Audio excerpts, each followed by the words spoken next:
Hey, what's up? Welcome back to another video slash live stream here on ON1 Photos. And this one's going to be fairly quick, but what I wanted to do was kind of walk everyone through what we can do with ON1 Photo Raw MAX using some of the other host applications, if you will, because we're going to use it as a plugin.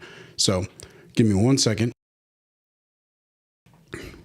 All right, so I'm going to go ahead and just jump us right into the computer because I think it's time to get started. All right, here is Adobe Bridge. And the reason I'm starting here is because I think that this is a good neutralizer for anyone who may be curious as to, hey, how do I use something as a plugin? And so I'm just going to scroll down, and I already selected a photo. I think I did at least. We'll just go with, we'll go with this one. And I'm going to use a JPEG just so that way I don't have to worry about raw conversions or anything like that. This was shot during the B&H Build conference.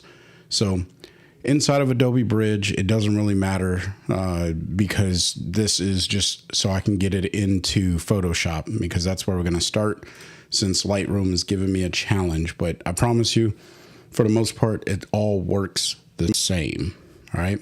So I got this photo here inside of Adobe Photoshop. And whenever you work in Photoshop, you definitely want to create a smart object. So I'm just going to right click, convert to smart object. And then I'm also going to duplicate this background. So I'm going to right click and then duplicate layer. So that way I have two copies of it. If I mess one up, then at least, I'm good to go. All right. So all I need to do now is come up to filter and then come down to ON1. And I have a few options here. Now you're going to see the 2023 versions as well installed, because I do have all of the individual effects, or standalone versions, if you will, of each one of those installed. However, the way that Photo Raw MAX actually works is it will download one file, so to speak, and then it'll create instances of plugins that kind of just point you to the portion of ON1 Photo Raw that you want to edit in. So if I want to go edit this photo in Develop, then I can do that there. If I want to go to Effects, then I can do that there. But in my personal, experience in testing, I have not really found a difference in which one I select. So let me come back over here. My computer is jumping around on me. Lightroom was trying to load all of these files in the background, so that's probably what just caused that jump, but no worries. So what I'm going to do is I'm going to click on ON1 Effects, because this is probably the place where most people would want to actually go and do some editing. If you're using Photoshop or any of the other photo editing software, then this is probably the module inside of ON1 that you would care to open. And what ends up happening is the module opens up inside of ON1 under the Effects tab. So I can come in here and let's say we want to modify some of the color. So I'll throw a color enhancer on there. Maybe we'll pull up some vibrance, reduce the saturation on skin tones. And I apologize for my voice. I get allergies and the winter is probably not the best. Give me 1 second. I need to clear my throat. Okay. So all that being said, I now have a file with some saturation added to it, but maybe we want to modify the red of her dress. So let's go ahead and click on our red channel here, which I think I already have selected. Yeah. So you can tell you got the red selected by clicking on this area. Let me see if I can get some more real estate by collapsing some of these other items. There we go. So now what I want to do is just saturate the reds, and we can see what's happening with that dress. And again, some of this stuff you can already do inside of Photoshop, but maybe you want to add dynamic contrast to make certain aspects of the photo pop. Well, if I pull up on the medium, maybe the large, and then what I can do here is I can go to my mask, and I'm just going to paint this away from the face because I don't really need it in the face, but maybe everywhere else I do want it. So now that I'm on erase, all I'm just gonna do is paint right over her face, keep that nice and soft. Maybe I'll keep it in the hair. So let's paint back some of that detail in the hair. And obviously that's like over baking it, right? Because it's everywhere in the photo. So instead, what I think I'm gonna do is just come over here to reset this mask, and then I'm going to invert it, and I'm just gonna paint it on her body area here. So that way there's more definition in this area where there could be some interest. Then I'll even paint it in over her hair like so. And I think that works out pretty well. That's kind of what I was maybe going for or hoping to get there. So now what I'm going to do is just go ahead and hit the check mark. And this is going to send the photo with all of my edits back into Photoshop. So it's just going to think for a little bit. This is all in real time. This is pre-release software. I got to make sure that I clarify that. So, you know, it should all work the same, if not better, when the release version comes out. So now that I have my layer in here, I can turn this off and turn it on, and you can see what difference I was able to make. Now, this is one of those areas where you can go in and stylize, because let's say, you know, I'm like, I actually wanted to do something more. So I could double click on the section that says ON1 Effects 24. It's going to reopen ON1 Photo Raw, and it takes a little bit of time for it to come up, but there you go. Not too much time, just, you know, you got to let the computer catch up with itself.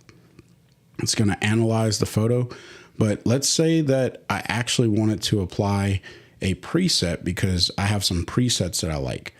So if I open up my left pane here, I get access to all of my presets, and maybe I want to throw a color grade on here, or a color grade preset.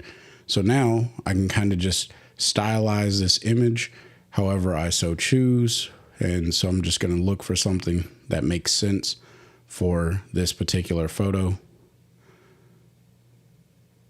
That is like super dramatic. All right, maybe something like this. I kind of like what that's doing. So I'm just going to click and add that. And then I'm not going to worry about lowering the opacity or anything like that in here, because I have an opacity slider. I have blend modes inside of Photoshop. But if I really wanted to, I could clean up all of this, but I'm just going to go ahead and hit the check mark, and I'm going to let this go back into Photoshop, because this is where Photoshop does kind of, I guess, not thrive, but it does shine in the ability that we can modify the image.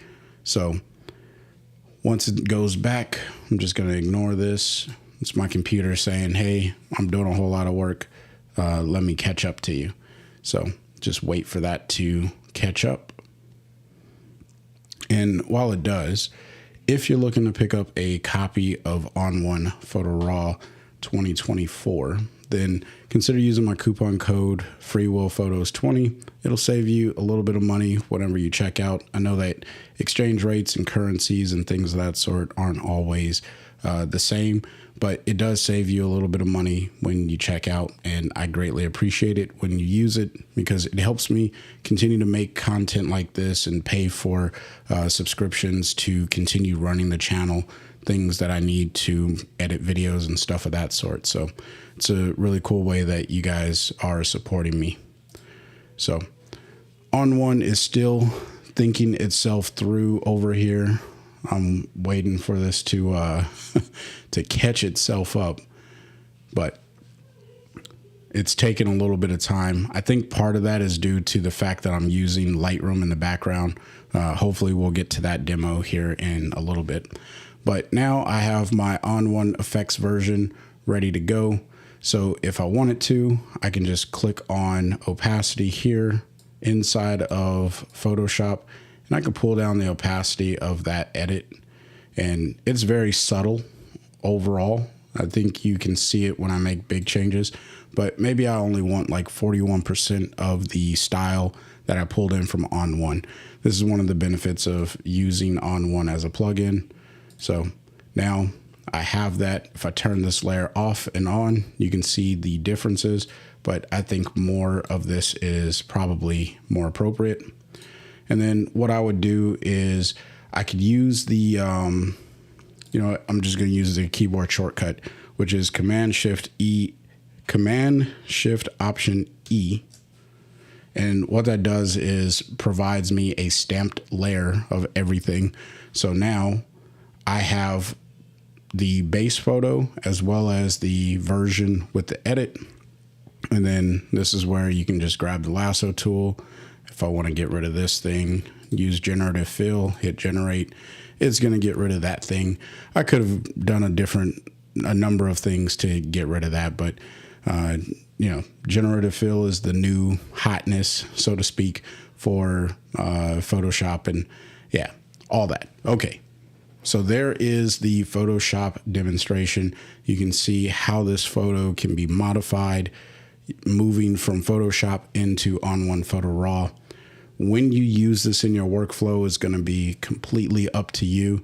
There's a ton of applications depending on what it is that you're doing.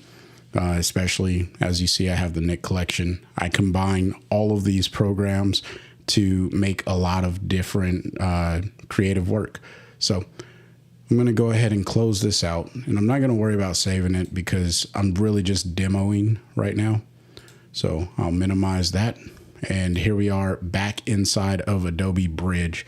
And just to save on resources, let me close out Photoshop because we're done with Photoshop for now. And we'll come back to Bridge. So with Adobe Bridge, we'll still work on the same photo. But this time, we're going to go to Affinity Photo, which works a little bit different, but still the same concept. I'm just going to hit Open With and click on Affinity Photo 2.2.21, whatever. Whatever you have, that's what this is going to essentially open up. Now, Affinity Photo has opened up. That was in real time. Again, I'm not speeding up anything or editing anything. This is just a live stream, and I'm going straight raw with it, so to speak. So I'm going to click on Filters, Plugins, and then let me create a duplicate real quick. So we'll duplicate that just so that way I have my base layer. So now I can click on Filters, Plugins, ON1, and you can see again it's the same concept. The only difference here is I don't have the ability to make a smart object. So if you're using Affinity Photo, I'm sure you're already aware of that, but just something to keep in mind because that is the way it is. But this time I'm going to click on Develop. And we're going to say that I want to use Brilliance AI on this particular photo. So while ON1 opens up, I'm just going to come over here and check the comments because it looks like I got a comment here. We got Hot Gates. We'll add that to the broadcast like so. It says, hi, I'll have to watch it later. Got to run. Anyways, can't wait to try it. Try it out. Looks really improved. So thanks. And yeah, it is a much improved software. Now, for some reason, it turned it landscape.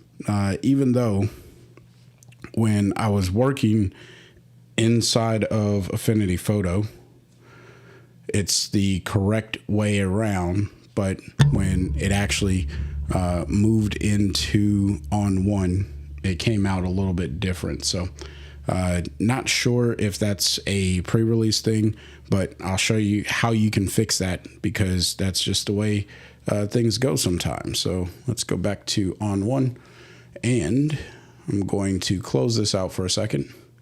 And then what we're going to do is come over here to the transform option. All right, we'll click that. And then I'm just going to rotate this around. I think it's this arrow. Nope, not that one. Should be this one.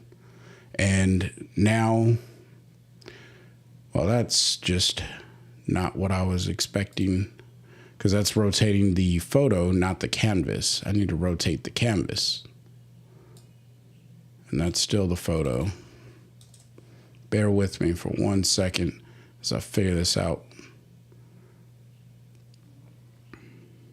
because there's no reason that we should be getting this in this particular orientation. So, you know what? Let me close this out and just see if how it works out coming in again.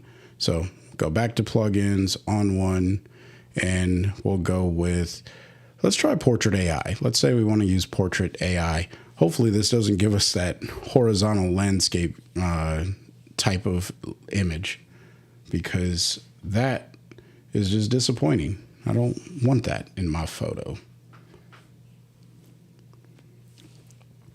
So, see if it loaded in yet. No, hasn't loaded in yet. It's still thinking through. It's going to bring me to my workspace that I was working in earlier, but not into the area. So, yeah, just bear with me. Again, this is pre-release software, and sometimes Affinity Photo makes it a little bit of a challenge to make stuff happen. So hopefully now it's not going to come in horizontal. Well, no, it still did. That is weird. And I'm not sure why it's not rotating the way that I want it to rotate. Wonder if I can go file. Nope, I can't modify the canvas because this isn't a ON1 image. So there's some food for thought, but I wonder if I can change it in the transform down here. Doesn't look like I can, because this transform is more pixel oriented than it is the canvas. So for whatever reason, this file, when it's being transferred over, and I don't know if this is the ON1 side or if this is Affinity Photo, but brings it in horizontal. And if I activate Portrait AI, I'm sure it might still be able to find a face. We'll see. I can't guarantee that it will. And usually if it takes this long to find a face, then you just go ahead and hit cancel or the X. Normally that cancels out pretty quick, but you know, pre-release software, I keep saying that, but once I hit the little plus icon here for the face, and then I'm just going to resize this over the face like so. I'll go a little bit larger. And I've never retouched a portrait like this where the main subject is horizontal, but you know, you can do your retouching essentially just like so.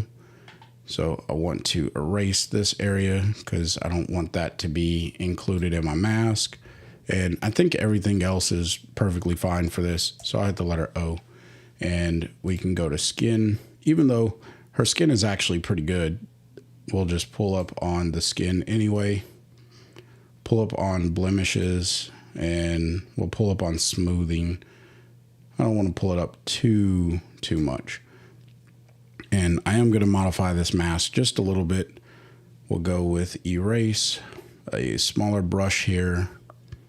And I'm just going to come right over this little headband because I don't think that that needs to be softened or anything of the sort. And then we'll hit O. And I think that that looks a little bit better. Preference. So let's go ahead and hit the check mark and see what happens when it goes back into Affinity Photo. Let's say that, you know, we did everything that we wanted to do, which I think that that worked out pretty good, pretty decent at least.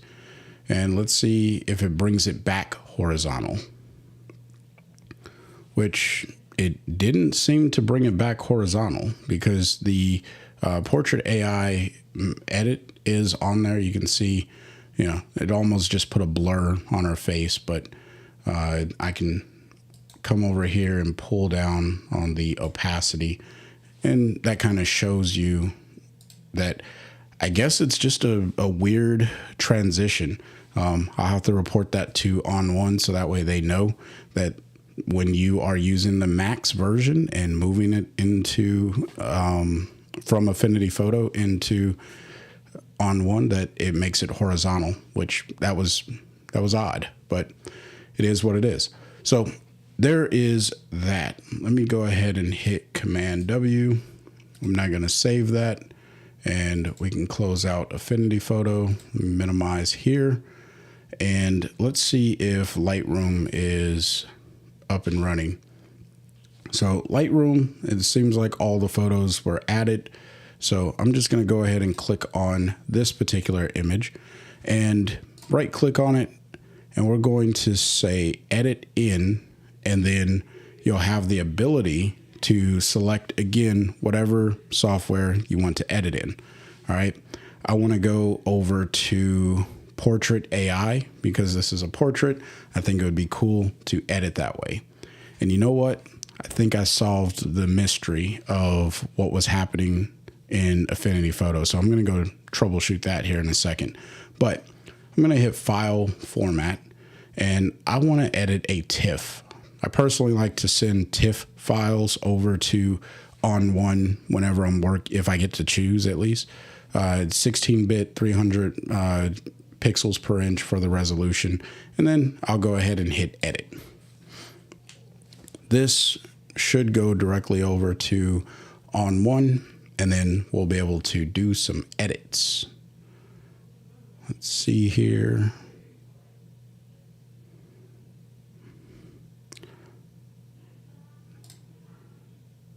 There we go. Again, this is in real time. Okay, so coming from Lightroom with the TIFF file did not give me that horizontal direction. And in fact, I'm going to try this using the PSD to send it over and see how that works out. And what it's doing is it's trying to find the face. Again, if it doesn't find the face within the first couple seconds, it likely isn't going to find the face. But that's not a problem because you can just hit the little check block there, and you can manually create the mask for the face. The better you, or the closer you get the box, the better your initial mask will become. And then of course you just need to go in and refine it. What I didn't do on the last example is find the eyes. So what you want to do, I like to find the eye area, regardless of if the eyes are open or closed. I always find the eyes, and then I also come down and I find the mouth. So I'm going to click at the corner. Oh, that clicked in a weird place. Let me zoom in, and let's just move this corner over here, this one over here, and I'm just trying to reshape this like you would if you were working on your own images. So that's a little bit more realistic, and maybe even pull this out to the edge of the corner there. If you got questions about Portrait AI, just let me know, and I can definitely help out in that area. So now that I have that set, when I come over to the skin smoothing and I pull up on the retouching, and then I pull up on blemishes, what it's going to do is it's not going to apply that effect in those areas.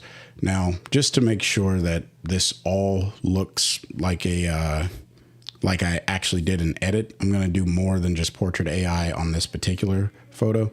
So I'm going to pull up on the brightness of the face and make her face a little bit brighter. And then I'm going to come over to effects, and she's wearing like this vintage type of clothing. So I'm going to try and throw a vintage look on here. Maybe something like oatmeal. And then I'll just pull down the amount so that way it kind of blends. I'll saturate it just a touch more. And then what I'm going to do is hopefully be able to use AI to mask her. So we'll click over here, select people, and this is going to make a pretty decent selection because she does fill the frame pretty well.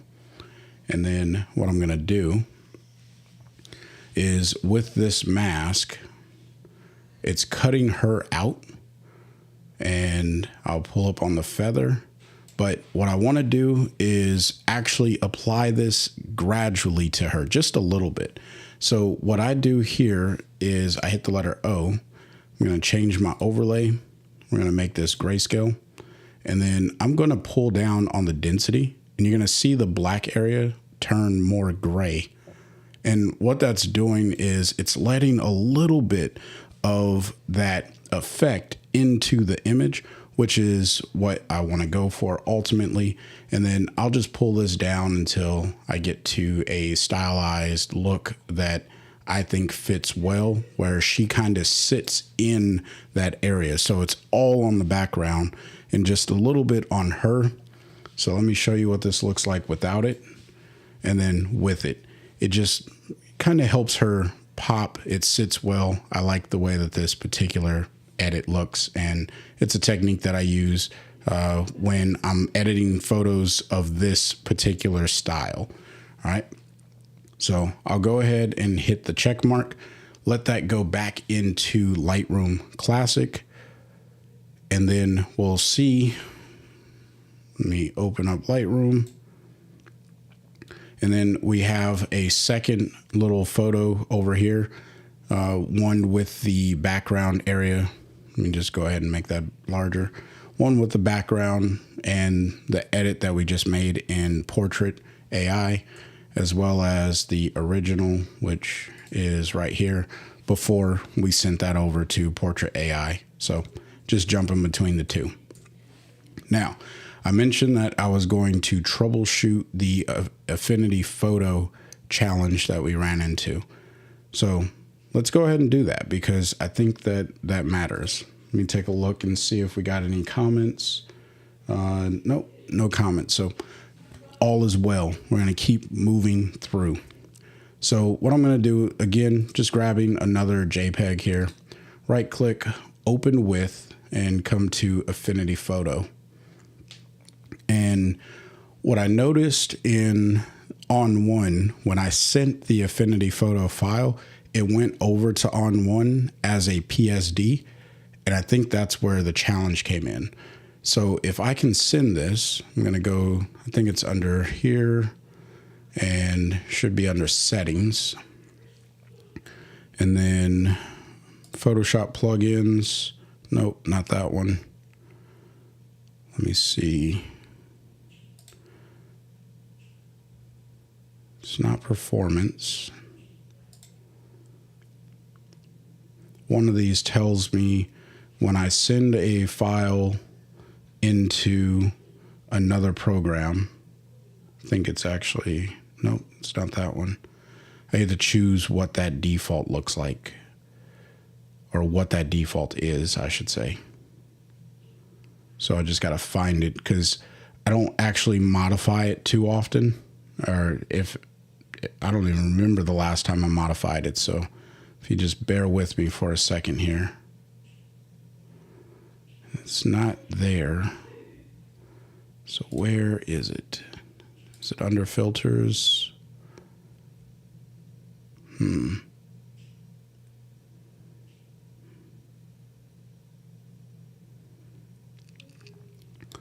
So I'm going to have to do a little bit of homework to find the answer to that, and then I'll create a separate piece of content because I don't want to keep anybody here waiting. If you do know, and you're watching either live or the restream of this, give me 1 second. Sorry, had to clear my throat.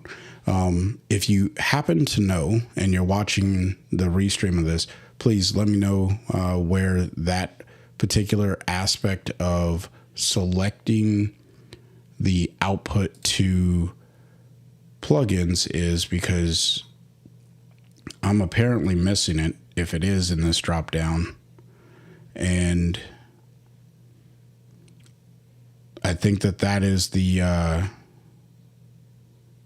big change or the requirement for Affinity Photo specifically. To change it, I want to be able to send it as a TIFF. And I know that I've said it before. I just don't remember where that file or where that location is, which Affinity Photo is one of those programs that I got some homework to do because I use it just to make my thumbnails, and that's it. I'm mostly using Photoshop, so yeah, for the sake of not trying to do too much discovery learning on the fly, I'll just leave it be. So there you have the 3 programs that I'm showcasing. It works the same way with Apple Photos, but essentially it doesn't matter which one you are selecting whenever you select your 2024 option. As long as you select one, it's going to open Photo Raw 2024 instead of previously when it opened just the standalone version. And like if you chose ON1 2023 effects, in fact, let me just showcase that for you here. So, because I think it is helpful to see the difference. So if I were to come in here and select filter, plugin, and then let's say I send this to effects 2023. All that I'm going to have available is effects. I'm not going to have develop. I'm not going to have portrait AI. I'm not going to have the full suite of things that I have with ON1 Photo Raw 2023. It's just the ON1 Photo Raw effects. And that could be helpful if that's all you really need. And I haven't updated it. So, but I'm going to skip the version so that way we can keep this content rolling. But if you look over here on the right hand side, you can see all I have are 2 tabs, local and effects. That's it. Whereas when I opened this in 2024, you've seen that I had all of the tabs available. And if you missed it, just rewind, you'll see it over there. And that's the beauty of using ON1 Photo Raw MAX. All right.